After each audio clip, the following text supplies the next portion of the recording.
My business is your business. It's all up in my lady business with me, Mary Nisi.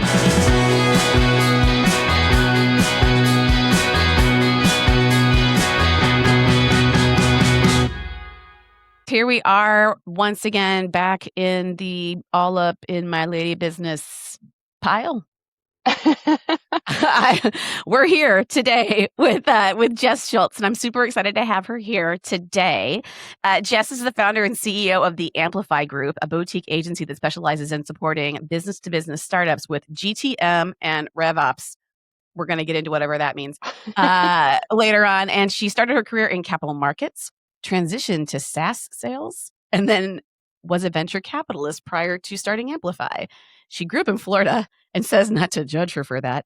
She's a singer, lover of wine, boxing, and yoga. And she is a hype woman who particularly loves supporting other women. Jess, welcome to All Up in My Lady Business, the pile. Thank you. The pile.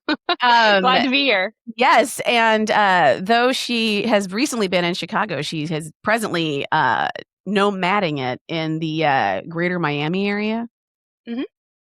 Which is we're in the midst of a blizzard here in Chicago. So you have done the right thing.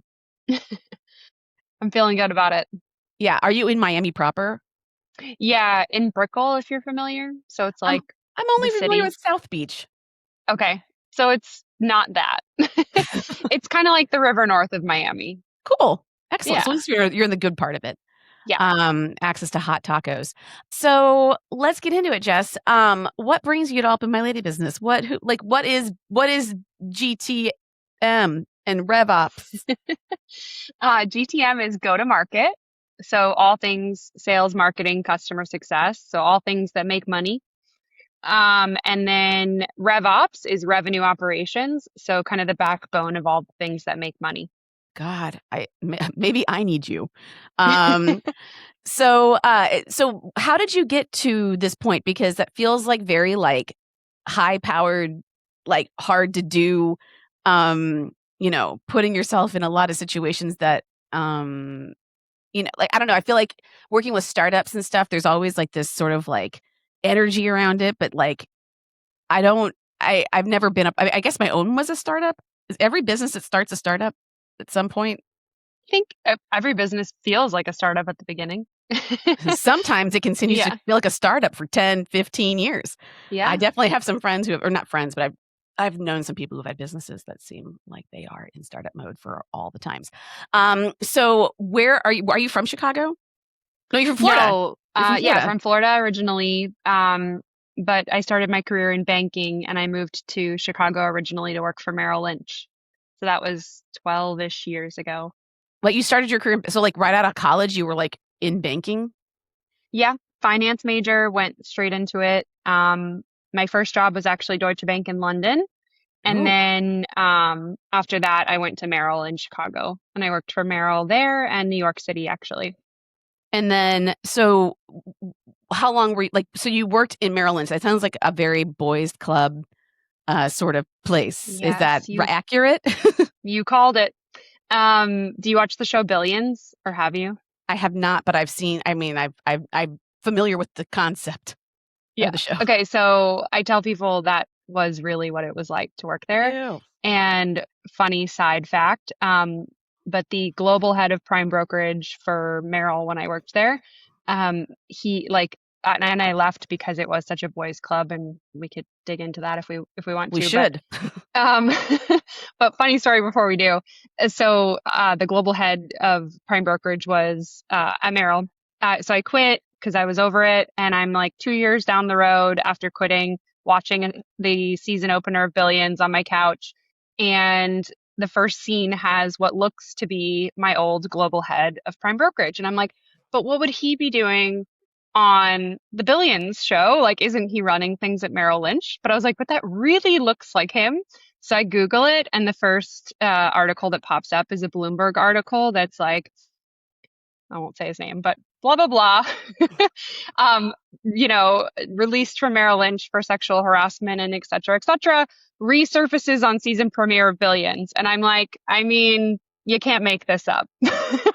Like, Wait, so he was fired for sexual harassment at Merrill Lynch and then became an actor who's then playing himself? basically, yes. Is he I an mean, he act? was only like an extra. He wasn't really like a Oh, major role, but still, it was just like, are you freaking serious?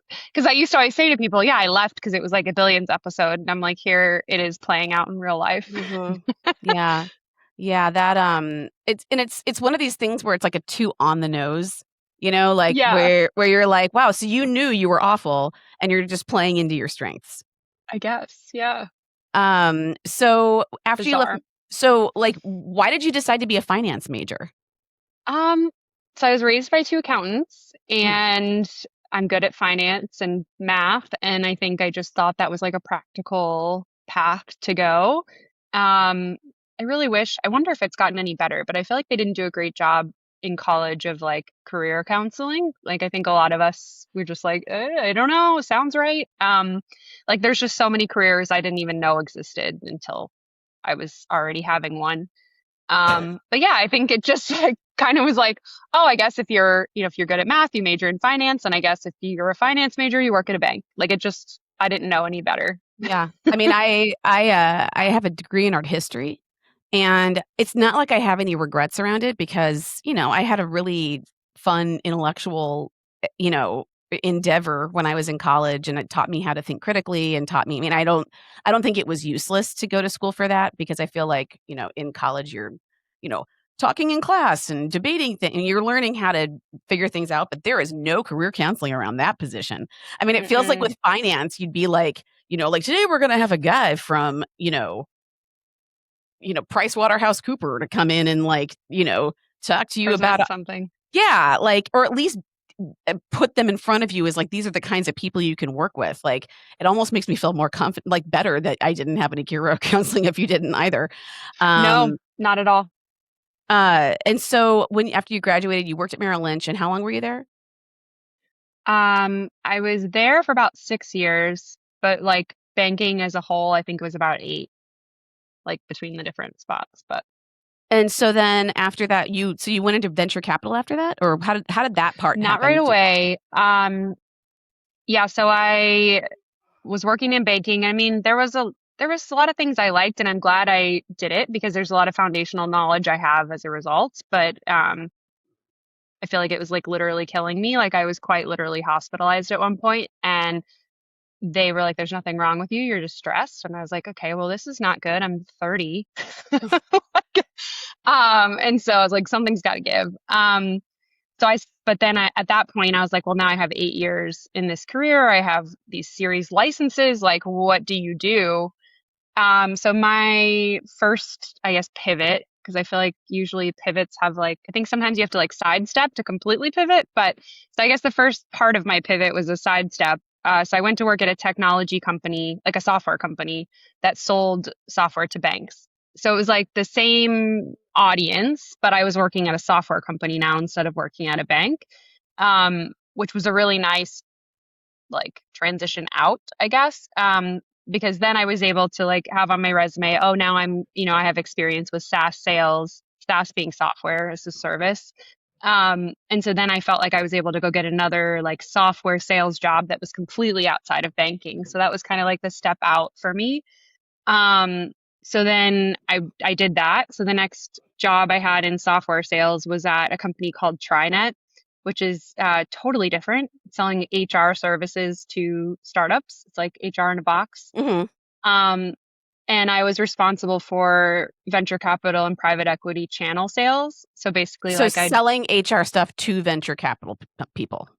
I'd build relationships with the VCs. They may or may not become my client, but the ultimate goal was that like if I built a relationship with them, then they would introduce me to all of their investments, like What all is the startups they were invested in. so like so when you say building relationships, is it like calling them up and being like, let's get lunch? I mean, they're not buying anything from you actively at that time. You're just like staying on their radar. They're they're like a channel or a conduit to sales, right? So like venture capital is invested in multiple businesses, like they've invested money in multiple startups. So if you build a relationship with them and they like you, then they'll introduce you to all the startups in their network kind of thing. But what does building the relationship look like? Is it like lunches? Yeah, I mean, you're like, yeah, it was a lot of like coffees, lunches, adding value, like finding ways to add value and like build rapport with them and kind of sell them on how I could add value to the companies they were invested in so that they would, broker those introductions. Um, and I did really well at that and I actually loved it. But then the company made some changes that made it challenging to sell, is like the short answer. Mhm. And then I got recruited by a venture capital firm that I was selling to. Like once I told them I was looking for a job, they were like, why don't you come here? And at first I was like, what do you want with me? I'm like, I worked in banking. I mean, I worked in finance, but it was a very different part of finance. And then now I've been a salesperson for 5 years. So like what, I don't get it. And they were like, well, venture capital is all sales. And I was like, okay. And the more I learned, and then when I took the job, it absolutely was. Um, What does that mean? Like how is venture capital sales? so it's the venture capital firms themselves are kind of fighting for in a good market. Right now, it's a weird market with this economy, but like in a good market, they're fighting to get into these startups. So like the startup themselves might be raising $5 million or something. They're only going to have so many investors that they can let take a piece of that $5 million pie. And so for the really promising startups, like the next Facebooks or Twitters or whatever, investors are kind of like having to sell themselves to get the founder to take their money, which sounds kind of Really? interesting, right? And yeah, it depends on what kind of market we're in. Like right now, the founders, the the money is not flowing as easily, and so now the tides have shifted a bit, and I think the founders are fighting a bit harder for the VC's money, but just kind of depends what market dynamics we're in. I mean, I don't know if you necessarily want to take this into a venture capitalism for dummies. But it's like one of those things that gets like bandied about roundabout. You hear a lot about like venture capitals or like venture capital companies investing in things or like a company that got their funding and then they fell apart and and I don't thoroughly like, I guess I don't traffic in the world of I mean, I'm, like a woman that is a DJ, I don't know. So I don't really understand how these things go, but I feel like that the venture capital of the whole thing has really changed the way, like, the whole economy works in general. It's almost like I I don't know if this isn't the right word, I'm sure, but I don't know I can't it's almost like a shadow banking industry, so to speak. It's called like the true name for the asset class is called private equity because that's what it is, right? Like we have public equity, which is stocks, which are like traded on an exchange and it's anyone can buy it and sell it.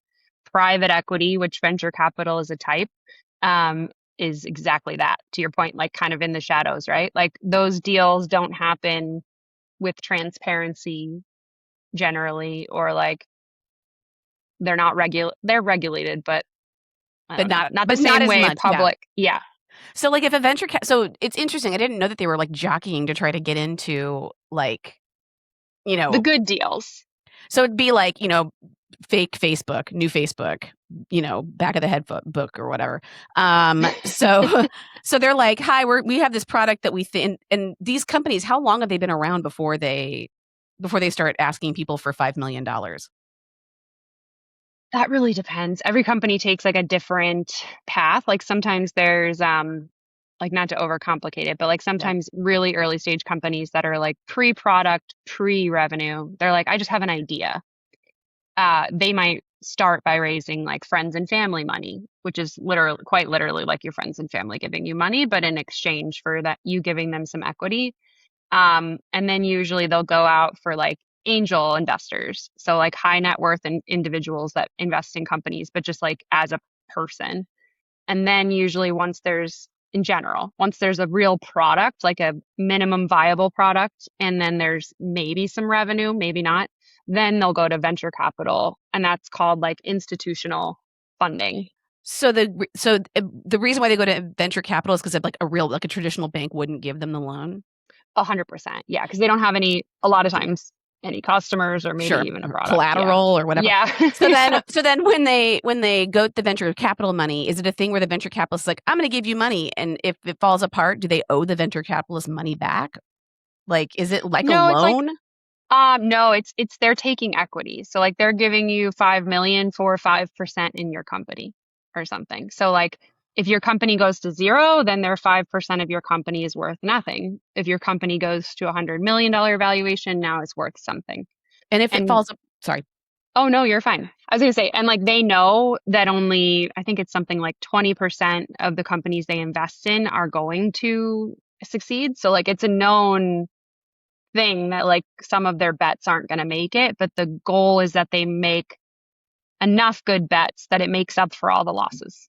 So but what? So the other 80% though, like, do they just go bankrupt and die and disappear and they never talk to them again, or is there like a rehabilitation period to try to like get them so they're not? I mean, because I feel like if I got $5 million in the first years of starting my company, like I don't know how to spend it. I'd figure it out. I promise you I'd figure it out. But it almost like gives you like this artificial ability to grow without really knowing what you're doing. So are the venture capitalists giving them like advice, or is it just straight up money and hoping for the best? No, I mean, in most cases, well, I guess I shouldn't say most. Sometimes these are seasoned entrepreneurs that have done this many times. And Mhm. so like they're going out for money again. They already have, they've already built and sold a Facebook and now they're doing something again. Sometimes it's first time founders. And then the venture capitalists in theory should be acting as business advisors, and helping them and pointing them in the right direction.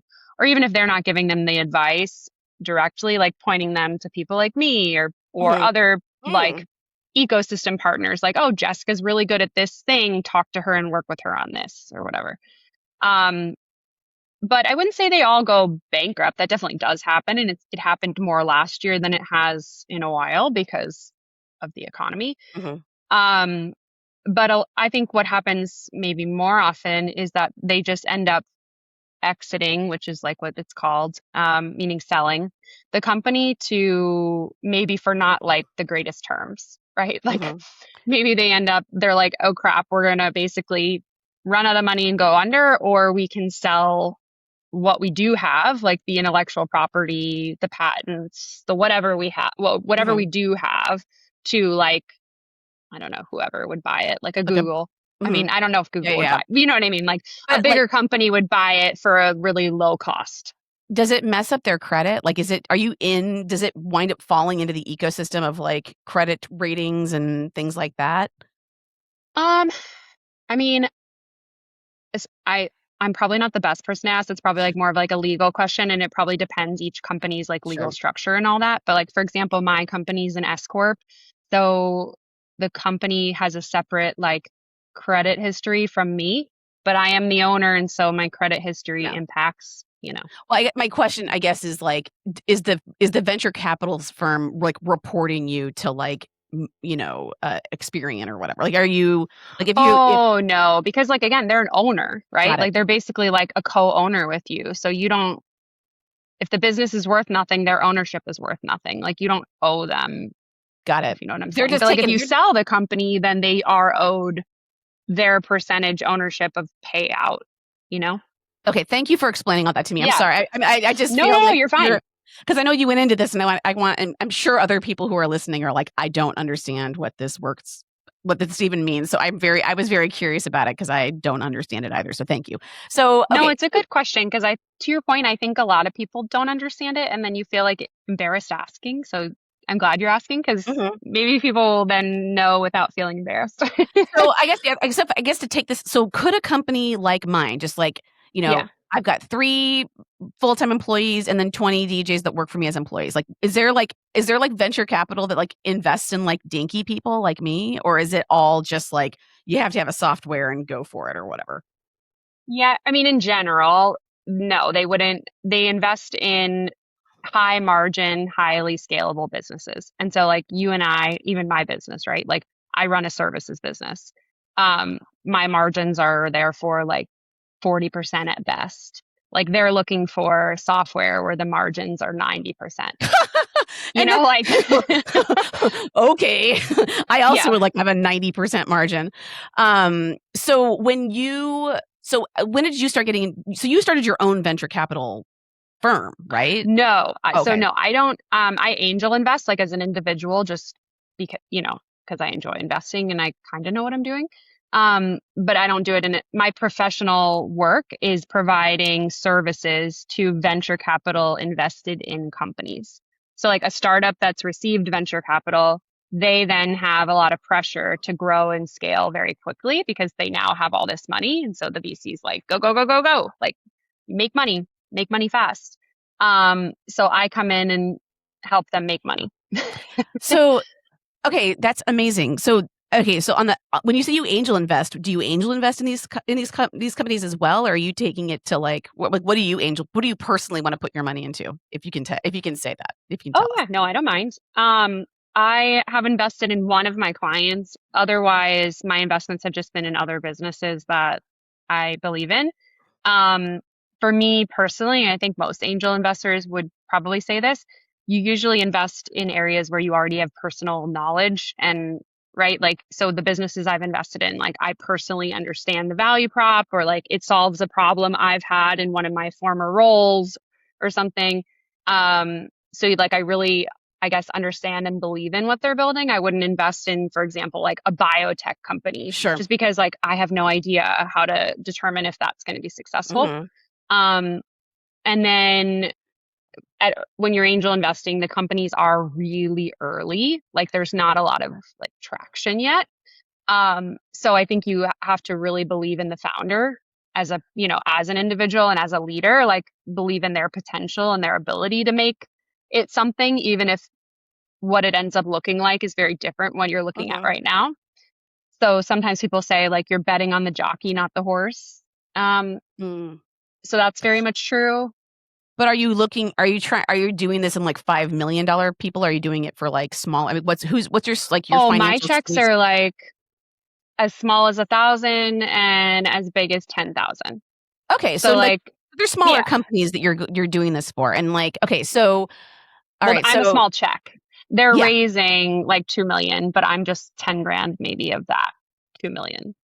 I once was looking into investing into a friend of mine who had a restaurant, and they were like, "You have like," I was like, "I'll invest. I've got some money," and they're like, "Minimum investment is $75,000," and I'm like, "You wouldn't take my money at 10?" Like it was weird. It was like they only wanted people that could invest at a certain higher level and up, and I mean, I'm sure that's because they don't want so many people having a tiny little piece of their pie. It's because of operations. Like it's a lot to manage, right? Because then if you have to do like if you think about it, like if they sell the company, well then they have to do paperwork with each one of these shareholders and distribute cash to each of you.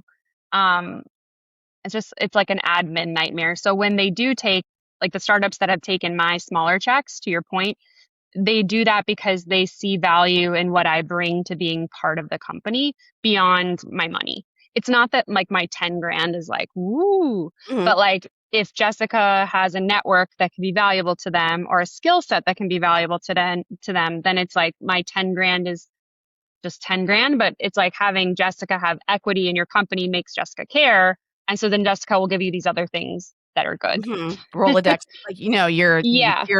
okay, cool. Okay, so how did you do that? How did you get to the point where you could do that? How do you have $10,000 to invest in things? Well, I guess this comes kind of back to like being raised by two accountants.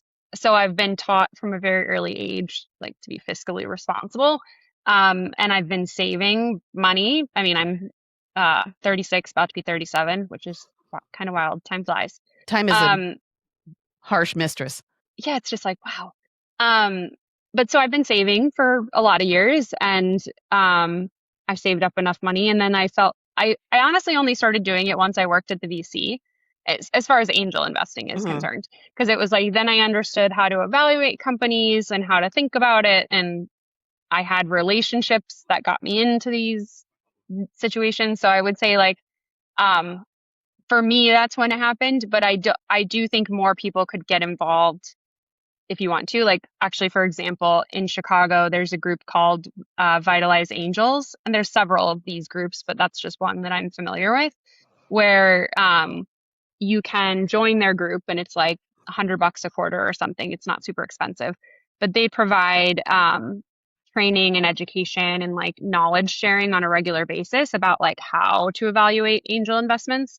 And then they also shortlist a number of companies and present them to the group so that like you can, especially if you're new, you can make those first few bets in a more, I don't know, safe way, right? Because you have like these experts that are kind of pre-vetting the deals that they're showing to you. So I think if someone is interested in getting going in angel investing, I would say like find an angel syndicate like that where you can learn and build your network and knowledge and all of that. And then you probably get comfortable enough to like do some of that on your own. And then $100 that or whatever to buy in, is that just to like for you to be in it, and then whatever you'd invest would be on top of that? Right, correct. The $100 is like to cover their operating costs, basically. Okay, so is that how you got into? So you were raised by accountants, so you're at the point where so your thing that you do, what is it now that you have? Now that you've left the world of banking and no longer work for venture capital or HR software, like where are you at now with your Yeah. professional life? So I founded my company, Amplify Group. Actually, it's almost 2 years to the mark. February 8th is my anniversary. Congratulations. Thank you. So 2 years ago, and really, I mean, when I tell people about starting that company, it was like push and pull. So my mom is a entrepreneur. She started her own company when she was 25, which was 40 years ago. So I always say like thinking about being a 25-year-old starting a business right now is kind of crazy, but then to be like 25-year-old 40 years ago, I'm like, I mean, without the internet, like yeah, without the internet, as a woman, like all the things, I'm just like, so I've had a really great role model, but I think because I've been raised by an entrepreneur my whole life, I think I knew that was a path for me someday. I just didn't know what my entrepreneur would be like. And I got to a point where I felt like I was very sick of working for men. I was very sick of working for other people. And I just didn't feel like personally at that moment, if I would have gone and worked at another venture capital fund or another software company, I was just like, I feel like I'm just going to see more of the same.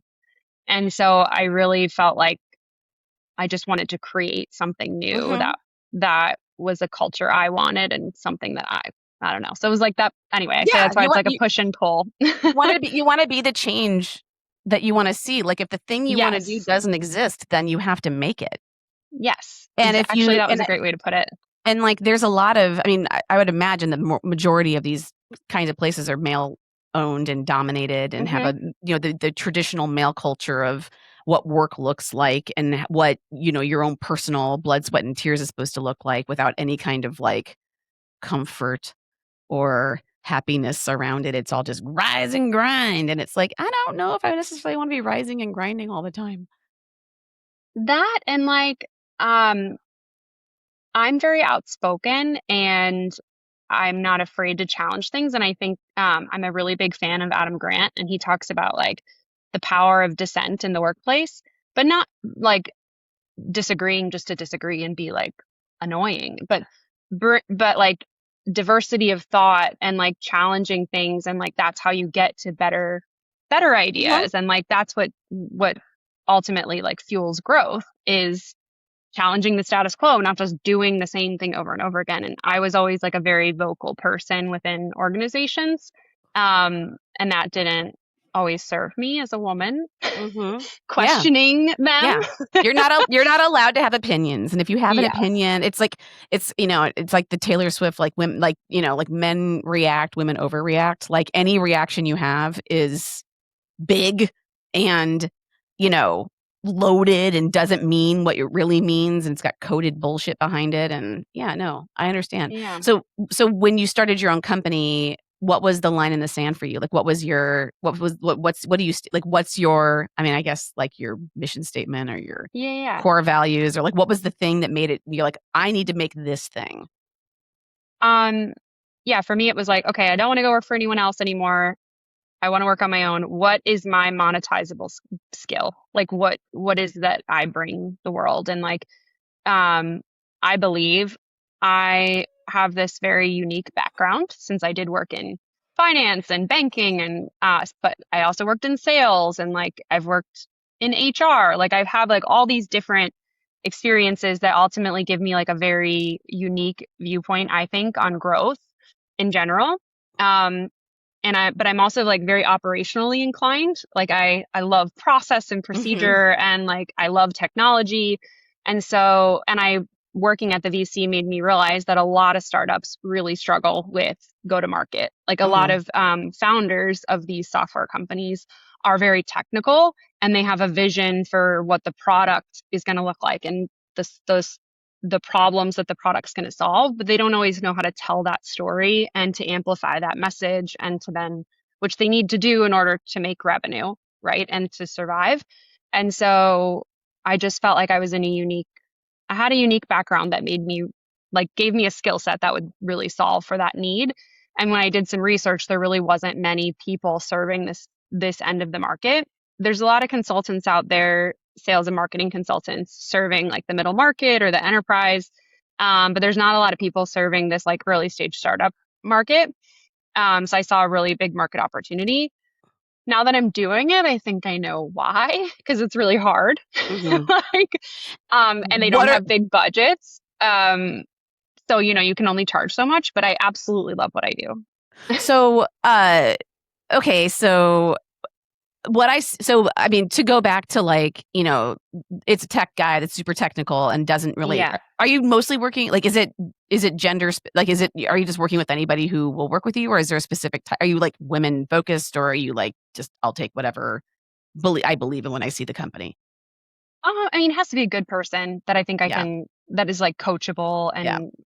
and it has to be a good business that I think I can Hmm. help and I understand. So I do have male and female founder clients, but I'd love So to work with more women. sure, I mean, and that's the thing is, I don't think a lot of women even think that something like this is available to them. Like Yeah. and so because it seems like there's a lot of they don't know what kind of strings are attached or like, and then I think a lot of women undervalue even what they can provide in the end game as well. And it's like, when I started my company because I was like a good DJ and I wanted to make money that way. I didn't know anything about business. I didn't know anything about anything. Like, and I just was like, I'm just going to do this thing. And then you get like 8 months into it and you're like, I don't know how to reconcile my books. I don't know even what reconciliation is. And so it's like on these early stages of these companies where it's like a tech guy and he's like, I want to make a thing. I don't think I mean, no one realizes the iceberg that's underneath it's like all businesses are If the they same did, on, we probably wouldn't do it. So it's like kind of like the naivety is good, yeah. I think. Well, and it's, if I had, it's like, it's really, you want to hope that they understand the value of what they're getting by, getting the money in the first place and getting people like you that have interest in it. Like, I mean, that would be a boon and amazing for any, like, for the businesses that didn't have that, we should be saying, like, dude, like, listen to this person, take this advice, because most people don't get this. And so it's like the gratitude practice around venture capital, you know? Oh, yes. Actually, one of my good female friends who's a business owner too, she always says, venture capital is not a right, it's earned. And it's so true, right? Like, I mean, it's really hard to get that money. And to your point, if you do get it, it's to be celebrated and to be like grateful and hopefully you're doing the right thing with that money. Well, and they're bypassing so many hurdles that they have to get on their own, like, making your software, turning enough profit to hire a second person, to then to hire an HR company. It's Hmm. like, there's usually the steps are much more glacial, Yes, so like to get this kind of leg up, like so early, it's like, a gift. I think it could also be a curse if you like don't know what I you're agree. doing and you don't know how to like act, how to use those things. So then they need someone like you to like be to be like I don't know, like I want to use the word mom, but the like, the like, Yeah, the check boss. and balance. Yeah, almost like their boss. So, like almost, I don't know. Yeah, We I'm all like want. a confidant. Yeah, I feel like a confidant and an advisor, like a trusted advisor to my clients. So you start this. Um, So the firm you have right now, you are helping people use their money effectively. helping them use their money to make money. Because I'm sure you know this too, right? But like this sales and marketing, there's so many different ways to even market, are you going to invest in SEO? Are you going to do paid ads? Are you going to do social media? Like, what are you going to do? And then your sales process, like depending on, even like the contract size. Like if you're selling $1,000 widget, your sales process is going to look different than if you're selling $1 million Mm-hmm. contract or something. Mm-hmm. So all of those like devils in the details is what most startups don't know. And so I help them figure out, okay, based on your product, your target audience, the people that buy your product, like, is that a CFO that buys your product, a CTO that buys your product, whatever it is?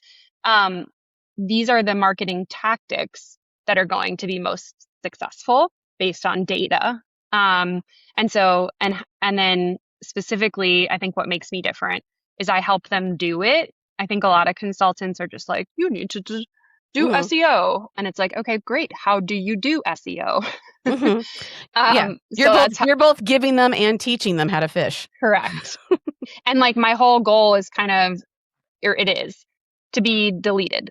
Meaning like I'm not like I have a new little tagline I've been saying, which seems to be resonating, which I'm like, I'm a bridge, not a barnacle. Like I'm not around to be like attached to your business for the next 10 years. That's not good for you.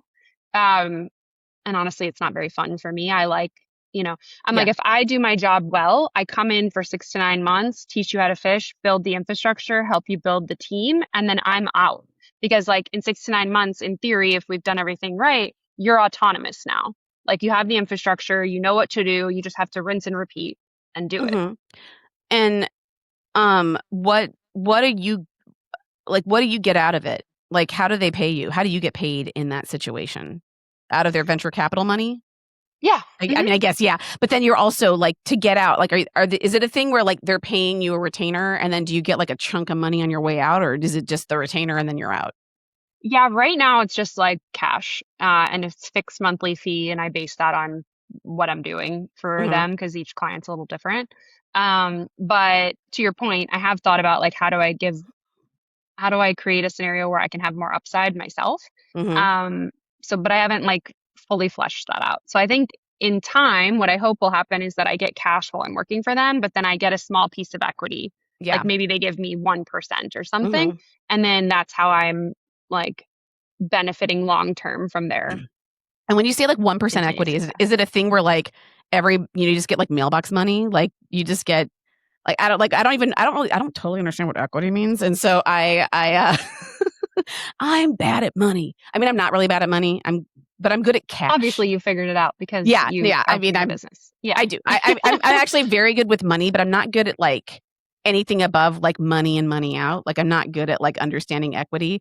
And so like when you have equity in a company, are they paying you money every month, or is it just like if they sell, you will get money? Yet it really depends on the corporate structure and all like many things. But in some cases, an equity just means ownership. So if they give me 1% equity, that means like I have 1% ownership in that company. And so sometimes that might be like they do quarterly dividends. So like each quarter they might calculate, okay, we have, I don't know, 10 million in uh, Profit profit. or Yeah, like so profit after all like expenses or net? something. Okay. All right. Correct. And so then they might be like, okay, now we're going to do a distribution to all of our shareholders. Everybody gets, a little goodie bag. Kind of, I'm making it super simple. But Um, if they but did it's make not, if they did oh, make go $10 ahead. million in a quarter and you got 1% equity, would you get like a check for $100,000? There's more that goes into it, but yes, Sure. yeah, but you would get a check. But with startups, you don't really want them to send you a dividend check, right? Because you want It reinvested. we're hoping, yeah, we want them to just reinvest that in the Mhm. business and keep growing, so that eventually when we get a check when they sell, it's like the biggest it can be kind of thing. So whereas like if you own this small piece of, I don't know, a dry cleaner, then you might Mhm. want to get dividends because it's like, well, it's just a dry cleaner. It's just gonna Mhm. there's not plans for it to be $100 million company. Well, but like my husband has like stock in I think AT&T or something and like he gets a dividend every quarter and Yeah. I'm like, "Oh, that's interesting." Like I didn't know that was how that worked. Okay, so you have started this company 2 years ago and how's it going? Honestly, I mean, really good. I think all business owners and probably women, well, I've heard women are the worst at this too. Like, I think we don't celebrate our success enough. So sometimes I'm like, I tend to look at things, and this is like an active practice I'm trying to get better at. But I tend to look at things and I'm like, yeah, I mean, it's good, but like I could have done better, or I did Mhm. this wrong. And it's like, I'm trying to remember, like, no, it's pretty fucking cool that Yeah. like you've only been in business 2 years and it's profitable and you have happy clients and you have good reviews and you have good case studies, and all while the economy sucks. Mhm. So I'm trying to take that Wait, in. can I push back on something? First of all, Yeah. amazing. I mean, that is amazing. Like, that is not the norm. But also, does the economy suck? I feel like everything says the economy sucks, but I look at the actual economy and it's like unemployment's down. The Nasdaq's the highest it's ever been. Like, I mean, I don't know what that means when you say that, and I can't tell if it's like marketing on from people who don't benefit from the public from the economy doing well, like, Republicans that don't want but Biden to have a Yeah. win or whatever. Like, Oh, fair. That's like a whole nother thing. Um, so I think it depends, obviously, like what sector you're in. Like, for example, during COVID, right? Like a lot of in-person businesses clearly struggled. Whereas, like, if you were an investor in toilet paper, you did swimmingly, right? Or if you were like Zoom, then everyone started buying your software. So I think anytime the economy sucks, there's still some people doing well. mhm, But when I say that, I get, and maybe I'm speaking like more directly to like the world I'm living in, but when the world of within tech and venture funding, so like the money that they doled out to startups is at an all-time low. I think it's like at a 10-year low. So like they invested way less money last year than they have before. A lot of the startups that received money um, had a hard time selling last year. And this is also something I know to be true just because, like, there's groups that put out statistics for sales reps and like how many sales reps are hitting quota or whatever. And I think it was something like only 40% of sales reps nationwide last year made quota. Like, that's pretty bad. does that have And it's anything to not, do with the interest rates being high? I think there's just a lot of things. I think that's one of the factors. But I think also we saw those layoffs, right? Like there's been a lot of and again, like you said, unemployment's still low. So it's like, I don't really understand that either. Cause then we see like big companies like Facebook let go of millions of Yeah. people. Like, I don't know, like there was just huge layoffs. So I kind of don't understand some of that reporting, but, um, I think when people started watching that happen, then everybody went into like cash conserve mode, right? Like, I don't know what's going on, so I'm just going to hang on to my cash. And so they were less likely to purchase things or make changes. Um, and so then that's when we saw sales slow. And I don't know, I still feel Yeah. like we're kind of in that, like, I mean, I'm even in that mode now myself with my own business. I'm like, okay, I don't really know what's going to happen right now. Like, there's less money going into these startups. They have less money to spend. That's how I make Yeah. money is. So it's kind of like scary. So one of the things when I started my company was that I disappeared from my life for 2 years, 3 years before I was able to like actually see other people. Like, do you have a life outside of your company? What is your life outside of your company? So it's a good question. Last year I really didn't. And at the end of the year, I had like my own, I'm calling it my hard reset. I forget who said that to me. They're like, it sounds like you're doing a hard reset. I was like, yeah, that is what I'm doing. Um, but yeah, I think I got to the end of the year and I was just like, I've been grinding so hard this whole year. And like, I went out on my own to have more flexibility and more control. And I'm the only one to blame for the fact that that is not existing. Well, no, you're not. You're not the only one to blame for that because that's what you have to do. Well, Like, yes, in order to have a successful business is like, especially if it's just you. Do you have anybody working for you? I have, right now, I just have a couple contractors, but last year I had W-2s. And right now I had to like just, or I guess I didn't have to. I chose to cut that so that I could focus on resetting because I was just like, I feel like I'm going so fast and some things are not working Hmm. and I can't really figure it out while burning all this cash. So I Hmm. was just like, I just gotta um, Yeah. reduce the overhead, reset, and then like maybe I'll try to grow again. Honestly, maybe this is a solopreneur business forever. I don't know. Like those are questions I'm asking myself right now, but I do know even when I'm a solopreneur, I'm making a good income and I really enjoy my work. And so for me, I'm just trying to focus on like, do the things that give you joy. Like you don't need to be a 30-person consultancy to like, for what? Mhm. If that doesn't Well, make me and happy, like why? yeah, I remember when, it's like there's so many phases of entrepreneurship. Like, when when I started my company and everything was working, I'm like, wow, why is this working? Like, this is working really well. Like, I kept waiting for the other shoe to drop.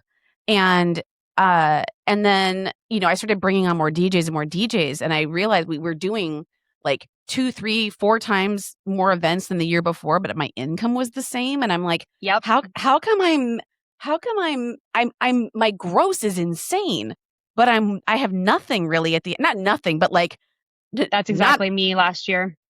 And so as a finance person, how do you think one gets around that? Or do they? I mean, I I got out mean, of it eventually, but like, good. I mean, you are early on and you're not doing that, which which just seems like, what is these advice to somebody who is growing their company and it seems like it's growing and they're not making any money?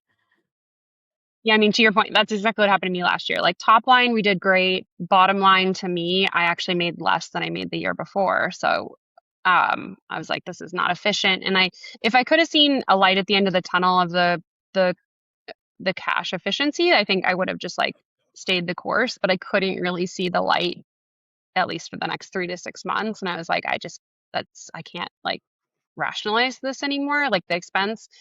Um, for my particular business, it is any building any agency, like there's a bunch of articles and studies done on this. It's really hard because like I always say like people are not software, right? Like when you buy, Amazon web services or you buy Google, you know exactly what you're getting and it's like hard coded to do a thing. When you buy people, it's unpredictable. Like even when you do your best to vet them and their qualifications and whatever, like it's still unpredictable and we all have like good days and bad days and whatever. So I think it's just harder to scale people heavy businesses, period. Mm-hmm. And then on top of that, I'm a startup, my company, right? Like we're still new and like it's been evolving and growing at a rapid pace, but then so are all my clients. So it makes for, I think, an extra chaotic Mm-hmm. environment to scale too, right? Because like then the people that were newly working for me, like no one was bad. It was just like you're newly working for me trying to figure out what Jessica wants and what Amplify is at the same time that like we have 5 chaotic clients that are trying to figure out who they are. Mm-hmm. And there's a lot of context Mm-hmm. switching, right? Because like one minute I'm working with a startup that sells debt financing software, and the next minute I'm working with a healthcare startup selling to cardiologists. It's like that's a big Yeah. context, Mm-hmm. And like it's okay for me because I don't know. But I understand how that's like a really hard thing for a new hire to come in and like immediately excel at. And then also because I'm selling to startups, there's like a cap on what I can charge them and make like and still make it affordable for them because these are not companies with millions of dollars. Like, a lot of that money that they've gotten needs to go to engineering resources and like Mm-hmm. other things. So it's like the talent that I needed to staff my business anyway, they wanted a lot of money. And I was like, but I can't really charge these startups that much money. So I'm kind of like in this. Like, do you take a hit on making money to have these people there because they're going to eventually make it easier for me to make money? But I also don't like, did somebody find, like, are you self-financed? Yes. So you didn't take any angel money see, that's great. So it's all Yeah, your own. It's all you. it is. Which is both good. And then it's like my mistakes are also my mistake. Like Correct. I own my successes. I own my not successes. Yep.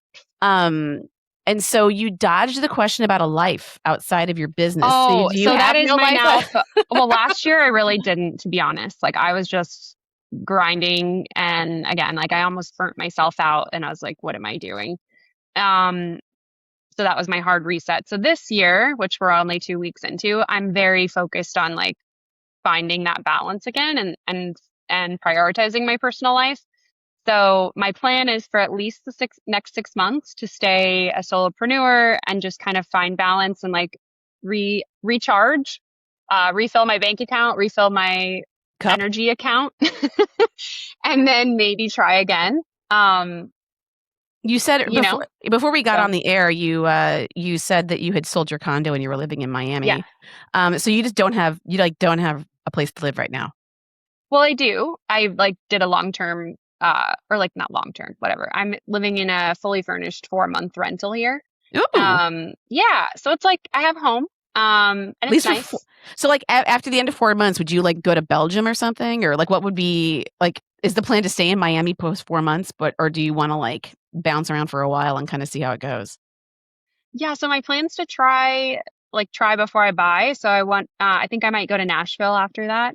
Um, but yeah, I want to try like several cities for 3 or 4 months to kind of get a feel for like what it would be like to live there and see if I like it. And then with the goal being that like at some point I think I'll be like, this feels like home, like this feels like right. And then I'd make it more permanent. My friend Meg McKean, who I've also had the podcast, she's actually Hmm. she actually is like she doesn't have a lease anywhere, and she just goes around the country and sometimes the world. And I'm like, I just would love that. I would love that. Like it So sounds far, it feels amazing. very freeing. Yeah. I mean, I'm new, but like Like, I feel happier. where's all your stuff? So I sold all my furniture, including my condo, and I just took like some personal effects to my mom's house in Naples, and that's my storage unit. Okay. That's awesome. That Yeah. sounds so amazing. I look at my house with all the shit in it and I'm like, I mean, I like it here, but I have to stay here forever now. Like there's Yeah. just too much shit. Um, and I don't know where I was going with that. Anyway, so you do have a life. You are trying to get a life. You are in Miami where there's a lot of Yes. things going on. Do you have It's beautiful. do you know people there? A handful. So one of my good friends is actually doing the same digital nomad thing, and so we're here together for like 2 months. And then she's going to Japan, which is really cool. Um, and I know a handful of other people here, but I'm pretty outgoing, so I don't Not a know. problem. Yeah. You'll find your tribe. Is the person living with you? Are you guys living Yes. together? Oh, so Hmm. you have like a roommate now. Yeah, which is kind of fun. I know we were saying last night, I mean, it's only been a week, but we were like, this is actually going really well, and neither of us have had a roommate in like, God Yeah. knows, it's been I like 10 years mean, for me. and like the Florida of the whole thing is very Golden Girls. Like, I mean, Yeah. what if you like, I mean, I don't know. Sounds kind of awesome to live with a bunch of women in Florida. Like, Have you seen explore. that's becoming like a thing? Like not Yeah. necessarily Florida, but like 5 women buy a house and live there with their dogs. And I'm like, I fucking love this. Yes, my friend It's Jess, amazing. another friend of mine, Jessica. We talk about the mommune that we're gonna make, where we're like, I mean, heaven forbid anything happens to our partners, but it'd be kind of nice to just be with a bunch of women. Like I'm making dinner tonight, you're making dinner tomorrow night. Here's my kid. I'm disappearing for a while. Mommune. Yeah, here for Um, it. so you said you have some kind of like a thing starting up in February. What is the thing Oh, you're yeah. starting up in February? So, working with me one-on-one is amazing, but also a little expensive for some people. And I wanted to be able to serve a broader audience, like with like teaching more founders like the basics of go to market and how to get going and how to get started on a budget. So I launched a boot camp. So it's like a go to market boot camp for startups. I did the first one in September and it went super well. Got great feedback. And so I'm doing the second one in February. So I think I already gave you guys the link maybe, but Yeah. yeah, I'd encourage anyone, I mean, anyone that's like go to market curious even, like it's meant for startups because we're going to cover like all the fundamentals and how to get started. But I guess like really anyone that wants to learn more about that could join and get value out of it. But Well, I yeah, mean, but who is your target? Who would be in this? Would it be like a business like mine, or is it people that are like, I'm starting a software? I mean, most of the advice is for like if you're a software company. But I think maybe you could like still get value out of it. It's just like how to get going with sales and marketing on a budget, basically. But a Oh, lot of things I I talk about, I think are applicable whether you're a software company or not. But like my main target audience is software companies. Amazing. Awesome. Well, and so If you want to come for free, I just let you. Oh, if you want really? Yeah. You don't say. Is it a one-day thing, or is it like a series of lessons? It's 5 days, and it's roughly like 90 minutes to 120 minutes a day. And I break them up, so it's not like straight through. And there's a topic each day. So the first day is like literally fundamentals. So I talk about like defining your ICP, your ideal customer profile, customer profile, and like positioning. So like how you're going to sell whatever it is you're selling to that audience. And then we also talk about branding. And then on day 2, it's all about marketing and PR. So like the basics of like, what is marketing? So we talk about social media, content, SEO, the fact that your website's your 24/7 salesperson. So we kind of go over like all the marketing and PR basics. And then day 3 is outbound and nearbound, which is like cold outbound sales. If you're doing, which a lot of B2B companies or business to business companies do outbound. So I talk about how to architect that and how to launch outbound motions. And then nearbound is just like the new sexy term for partnerships, but like how do you create strategic partnerships that generate referrals for your business? And then day 4 is revenue operations. So how do you build scalable internal processes for marketing and sales? And how do you, like, what metrics should you be tracking? And then what are good metrics? Like, if you're running an email marketing campaign, like what open rate, what click rate should you be looking for? This is like basic stuff that I think any business that's having problems. I mean, I don't like, is it, is it agnostic? Like, is it kind of business agnostic, or is it geared towards software sales? I mean, a lot of the things I definitely talk in there about like, the fact that you're venture backed. And so they're going to be expecting XYZ, but you're right. Like a lot of the things are agnostic. I would say it's definitely not built for consumer businesses. Like if you're selling to consumers, I don't talk about that. I'm talking just to business owners that sell to other businesses. I mean, that sounds amazing. I mean, yeah. Maybe you should think about making one that is business agnostic and doing it for generalized people, because that would be a thing I think everyone can use. Or do I have to? Or do I need to start a software company in order to get this kind of? I'm like, what kind of software could I make? I can't do anything. I'm more analog. Well, this has been amazing. It's so nice to talk about these things and kind of learn things, and then like understand these kind of complicated systems, or like these buzzwords that are kind of said in the news. And it's like, because I do think that like a lot of women don't recognize that, see themselves in that, like see that that's an option, or like, or that these things are available to them, or that they should even put themselves mentally in the same place as somebody that's, at that level of this entry stage, and how long it lasts or whatever. So, well, excellent. Well, thank you so much, and good luck in February. Perhaps you'll see me for free. What? Yeah. What? Yeah. Okay. No, come if you want. I'll send you all the details. And thank you so much for having me. This was super fun. Thanks for listening to All Up in My Lady Business with me, Mary Nisi. We'd love for you to like, review, subscribe, follow us at All Up in My Lady Business on the gram. And if you're a female identifying person and you want to dance, you can follow. I mean, everybody can follow it, but if you want to be a part of the magic at Hot Flash Dance Party, sign up for the mailing list to find out where our next party is going to be. And if you are looking for a DJ in the Chicagoland area or anywhere else, money's the same color everywhere. Fly us out. ToastandJamDJs.com has the best. And listen to my radio show. I have a radio show on Chirp Radio at chirpradio.org. That's Mondays, every Monday from 12 until 3 p.m. CST. Today's episode is produced by Shiraz Dada. Theme song composed and performed by, you guessed it, Shiraz Dada. All right, guys. Peace out.